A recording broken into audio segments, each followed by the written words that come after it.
जंतर मंतर पे इनका सांसद बृजभूषण शरण के खिलाफ उसने आवाज उठाई थी, उसकी एफआईआर नहीं लिखी।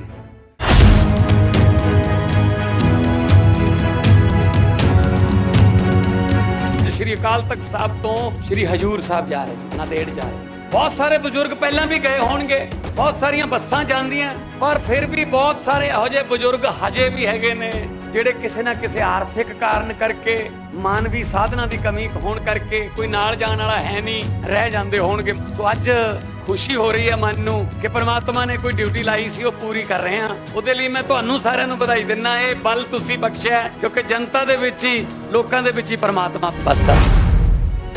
ਅਸੀਂ ਤਰਨਤਾਰਨ ਲਾਗੇ ਪੱਟੀ ਚੋਂ ਆਏ, ਪਹਿਲੀ ਵਾਰੀ ਚੱਲੇ ਆ ਜੀ। ਬੜੀ ਖੁਸ਼ੀ ਹੋਣ ਦੀ ਸਾਨੂੰ ਜਾ ਕੇ ਲਾਗੇ ਮਹਾਰਾਜ ਦੇ ਘਰੇ। ਬਹੁਤ ਵਧੀਆ ਪ੍ਰਬੰਧ, ਬਹੁਤ ਵਧੀਆ ਕੀਤੇ ਭਗਵੰਤ ਮਾਨ ਨੇ। ਧੰਨਵਾਦ ਉਹਨਾਂ ਦਾ ਜਿਨ੍ਹਾਂ ਨੇ ਸਾਨੂੰ ਇਹ ਯਾਤਰਾ ਕਰਵਾਈ ਹੈ। ਅਸੀਂ ਆਏ ਆ ਖੀਮਕਰ ਦੇ ਜ਼ਿਲ੍ਹੇ ਚਵਾਂ ਤੋਂ ਗੁਰੂ ਜੀ ਮਹਾਰਾਜ ਦੇ ਯਾਤਰਾ ਕਰਨ ਚੱਲੇ ਹਜ਼ੂਰ ਸਾਹਿਬ। ਬਹੁਤ ਵਧੀਆ ਲੱਗਾ, ਰਹਿਣ ਸਹਿਣ ਦਾ ਪ੍ਰਬੰਧ, ਖਾਣਾ ਮਿਲਿਆ, ਚਾਹ ਪਾਣੀ ਮਿਲਿਆ। ਗੁਰੂ ਦਾ ਸ਼ੁਕਰ ਕਰਦੇ, ਸ਼ੁਕਰ ਹੈ ਭਗਵੰਤ ਮਾਨ ਨੇ ਗੱਡੀਆਂ ਲਾਈਆਂ, ਸੰਗਤ ਨੂੰ ਦਰਸ਼ਨ ਕਰਾਉਣ ਡਿਆ। ये बेटी ओलंपिक के अंदर सेमीफाइनल तक जीतते हुए फाइनल में पहुंच गई और अचानक ये कहा कि आपका वजन 100 ग्राम बढ़ गया। आपका बेटा जिसको जेल के अंदर डाल कर रखा है, तानाशाह ने, देश के प्रधानमंत्री ने, क्योंकि वो डरता है कि अरविंद केजरीवाल ने दिल्ली को विकसित कर दिया, पंजाब को विकसित कर रहा है। अगर ऐसा ही रहा तो सारा हिंदुस्तान 24 घंटे फ्री बिजली मांगेगा, अच्छे स्कूल मांगेगा, अच्छे हॉस्पिटल मांगेगा, रोजगार मांगेगा। डरते हुए तानाशाह ने आपके बेटे को जेल के अंदर रखा है, परंतु ये तानाशाह भूल गया कि शरीर को तो कैद कर सकता है अरविंद केजरीवाल के, उसकी सोच को गिरफ्तार नहीं कर सकता। आज लाखों युवक अरविंद केजरीवाल बन के हिंदुस्तान के कोने कोने के अंदर घूम रहे हैं और चाहते हैं विकसित हिंदुस्तान, शिक्षित हिंदुस्तान, बेरोजगार हिंदुस्तान। मैं इन बेईमानों की बात करूं जो जुल्म सितम अरविंद केजरीवाल के साथ किया, वो जुल्म विनीशा फोगाट के साथ भी किया।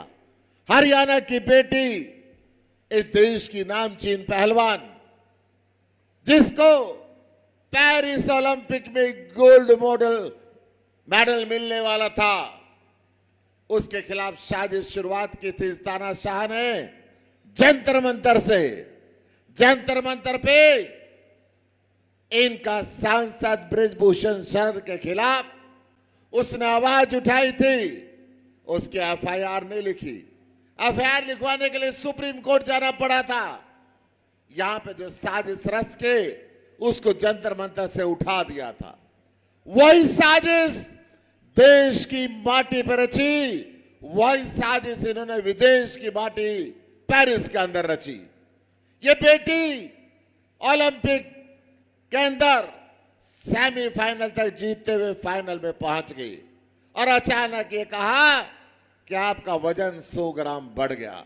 मैं पूछना चाहता हूं मोदी साहब, क्या कर रही थी भारतीय जनता पार्टी, क्या कर रहा था हरियाणा का मुख्यमंत्री, क्या कर रहा था देश का प्रधानमंत्री जब ये बेटी जीतती जा रही थी? आपसे एक ट्वीट भी नहीं हुआ। और जब ये साजिश रची गई, ये साजिश किसके इशारे पर रची गई? इस बेटी को मेडल लेने से क्यों रोका गया? यह आपके इशारे पे साजिश रची गई। अगर आपके ठीक नीयत होती तो आज 140 करोड़ हिंदुस्तान, जो पहली महिला रेसलिंग ओलंपिक के अंदर गोल्ड मेडल लाने वाली थी, वो गोल्ड मेडल रुकता नहीं। आम आदमी पार्टी विनीशा फोगाट को और हरियाणा की बेटियों को आमंत्रित करती है, आप आइए, आप आइए, इस तानाशाही के खिलाफ लड़ाई लड़िए। मैं आपको यकीन दिलाता हूं, जब हम मिलेंगे तो इस तानाशाह को जड़ से उखाड़ के फेंक देंगे। मैं यहां से ये भी घोषणा करता हूं, नामचीन पहलवान विनिशा फोगाट के समर्थन में हरियाणा के हर जिले के अंदर कल आम आदमी पार्टी का एक एक कार्यकर्ता खड़ा रहेगा और उस बेटी को अपना समर्थन देगा।